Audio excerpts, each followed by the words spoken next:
E aí, galera da história, preparados para uma viagem no tempo que vai bugar a sua mente? E se eu te dissesse que o Brasil, muito antes de ser o Brasil que a gente conhece, quase se tornou um império francês? Isso mesmo, com um príncipe francês no comando. Parece roteiro de filme, né? Mas essa história é real e aconteceu no século XVI. Naquela época, o Brasil era só uma colônia distante de Portugal e os portugueses não davam tanta bola assim para essas terras. E foi justamente nesse desinteresse que a França viu uma oportunidade de ouro. Eles não queriam só um pedacinho de terra, eles queriam fundar um novo reino aqui, na América do Sul.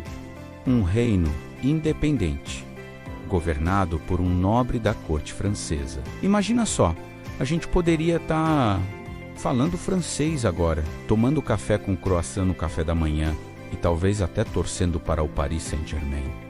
Ficou curioso? Então senta que lá vem história, porque hoje vamos desvendar esse capítulo quase secreto do nosso passado. Vamos entender como essa ideia maluca surgiu, quem estava por trás dela e por que esse plano ambicioso acabou indo por água abaixo. Já deixa o seu like, se inscreve no canal e ativa o sininho, porque essa história vai mudar tudo o que você achava que sabia sobre o nascimento do nosso país. Vamos voltar para o século XVI.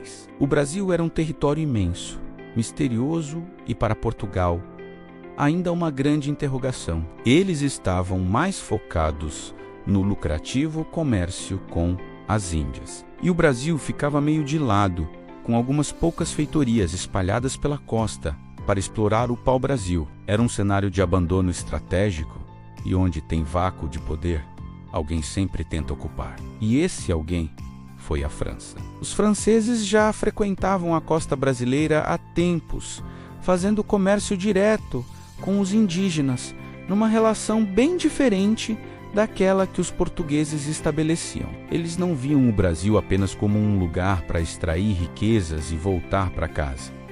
Uma parte da nobreza francesa começou a sonhar mais alto. Eles olharam para esse mapa gigantesco e pensaram: e se a gente criasse um novo reino aqui, um império francês nos trópicos?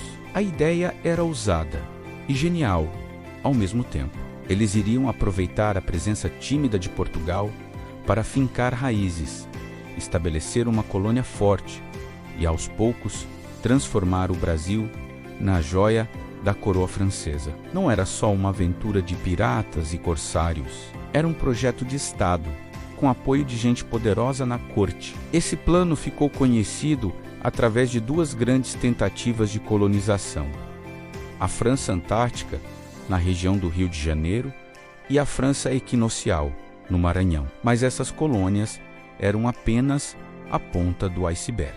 O objetivo final era muito maior: criar um país inteiro. O grande arquiteto por trás da tentativa mais famosa foi um homem chamado Nicolas Duron de Villegaignon. Ele era um cavaleiro da Ordem de Malta, um militar experiente, um intelectual e, acima de tudo, um homem de ação. Em 1555, com o apoio do rei Henrique II da França, Villegaignon liderou uma expedição que desembarcou na Baía de Guanabara, no Rio de Janeiro. A escolha do local não foi por acaso. A baía era um porto natural espetacular, de fácil defesa, e os portugueses ainda não tinham uma presença forte ali. Villegaignon e seus homens fundaram um forte numa ilha, que hoje leva o seu nome, e estabeleceram a colônia da França Antártica. A ideia era criar um refúgio para protestantes franceses, os Huguenots, que eram perseguidos na Europa católica.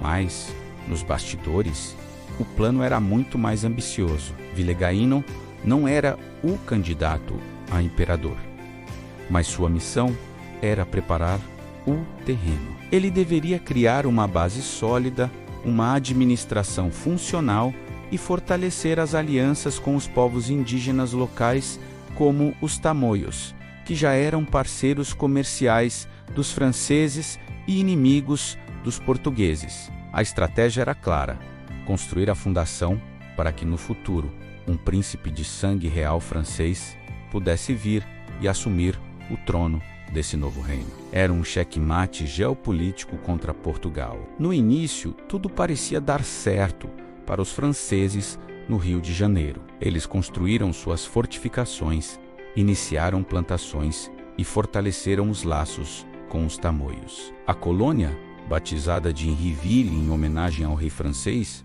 começava a tomar forma. Parecia que o sonho de um Brasil francês estava se tornando realidade. No entanto, o paraíso tropical logo se transformou num campo de batalha, e não apenas contra os portugueses. O maior inimigo do projeto francês veio de dentro. Villegagnon era um católico fervoroso, e a chegada de um grupo de calvinistas radicais, liderados por Jean de Lery, que mais tarde escreveria um livro famoso sobre sua experiência, gerou um conflito religioso violento dentro da pequena colônia. As disputas teológicas se transformaram em perseguições, execuções e expulsões. A harmonia que deveria ser a marca da colônia, um refúgio de tolerância, simplesmente implodiu. Enquanto os franceses brigavam entre si por causa de religião, Portugal finalmente acordou para a ameaça. O governador-geral do Brasil, Mendes Sá, recebeu ordens diretas de Lisboa: expulsar os franceses a qualquer custo. A coroa portuguesa não iria assistir passivamente à criação de um império rival em seu quintal. A resistência portuguesa começou a se organizar, e a guerra pela Baía de Guanabara era inevitável. O sonho de Villegagnon estava prestes a enfrentar seu teste mais duro. A situação na França Antártica se tornou insustentável. As brigas internas entre católicos e protestantes minaram a coesão e a moral dos colonos. Villegagnon, desiludido com os conflitos, acabou retornando para a França em 1559, deixando o comando da colônia para seu sobrinho. Foi o começo do fim. Sem sua liderança forte e com a colônia dividida, os franceses se tornaram um alvo muito mais fácil para os portugueses. Em 1560, Mendes Sá organizou uma grande frota e atacou o forte de Coligny, na ilha de Villegagnon. Após dias de combate intenso, os portugueses conseguiram destruir a principal fortaleza francesa. No entanto, os franceses que sobreviveram não desistiram. Eles se refugiaram em terra firme, junto aos seus aliados tamoios, e continuaram a resistir por vários anos. A guerra se espalhou pela região, no que ficou conhecido como a Guerra dos Tamoios. Foi um conflito sangrento, envolvendo portugueses, franceses e diferentes grupos indígenas. Apenas em 1567, com a chegada de Estácio de Sá, sobrinho de Mendes Sá, e a fundação da cidade de São Sebastião, do Rio de Janeiro, é que os portugueses conseguiram finalmente expulsar os últimos franceses e consolidar seu domínio sobre a Baía de Guanabara.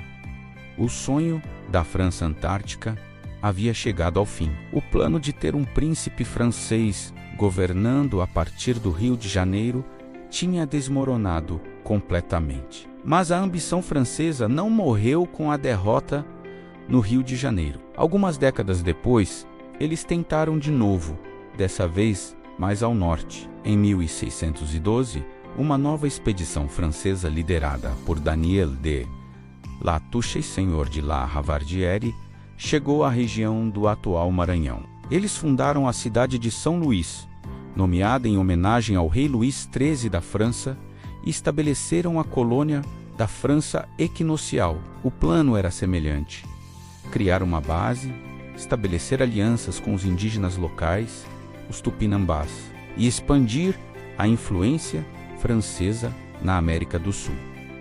Novamente, a ideia de um reino francês nos trópicos estava sobre a mesa. La Ravardie era um líder habilidoso e conseguiu estabelecer uma colônia próspera em pouco tempo. Eles construíram um forte, igrejas e iniciaram o cultivo de cana acocar e tabaco. No entanto, a reação de Portugal, que na época estava sob o domínio da Espanha durante a União Ibérica, foi rápida e decisiva. Uma força luso-espanhola foi enviada de Pernambuco para expulsar os invasores. Após a Batalha de Guacenduba, em 1614, os franceses foram derrotados e em 1615 foram forçados a se render. A aventura da França equinocial durou apenas 3 anos. Foi a última grande tentativa da França de estabelecer um império no Brasil. O sonho de um Brasil francês estava enterrado para sempre. Então, o que podemos aprender com tudo isso? Esse episódio fascinante nos mostra que a história do Brasil não foi uma linha reta e previsível. O nosso destino foi moldado por disputas, ambições e acidentes. Por um breve momento no século XVI, o futuro do Brasil esteve em jogo. Se os franceses tivessem conseguido, se Villeguer não tivesse controlado os conflitos religiosos, se o rei da França tivesse enviado mais apoio, a história poderia ter sido completamente diferente. Talvez hoje tivéssemos o Rio de Janeiro como uma nova Paris, com uma arquitetura diferente, uma cultura híbrida franco-tupi e uma trajetória política totalmente distinta. Não teríamos tido a vinda da família real portuguesa em 1808, nem o império de Dom Pedro I.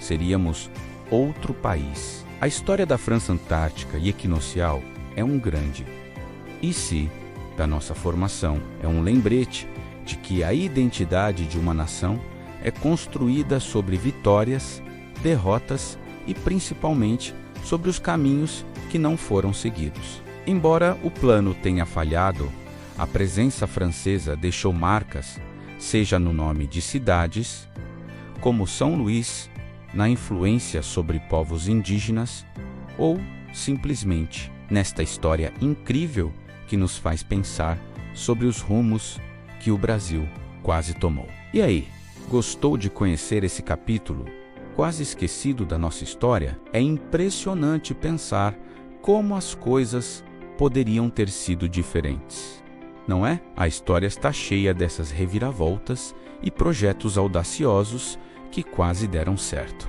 Conhecer esses episódios nos ajuda a entender melhor como o Brasil se tornou o que é hoje. Se você curtiu essa viagem no tempo e quer descobrir mais segredos escondidos do nosso passado, não se esqueça de deixar o seu like neste vídeo, porque isso ajuda muito o nosso trabalho a alcançar mais gente. E claro, se ainda não for inscrito, clique no botão de inscrição e ative o sininho para não perder nenhum dos nossos próximos vídeos. Tem muita história boa vindo por aí. Deixa aqui nos comentários. Você acha que o Brasil seria um lugar melhor ou pior se tivesse se tornado um reino francês? Quero muito saber a sua opinião. Um grande abraço e até a próxima.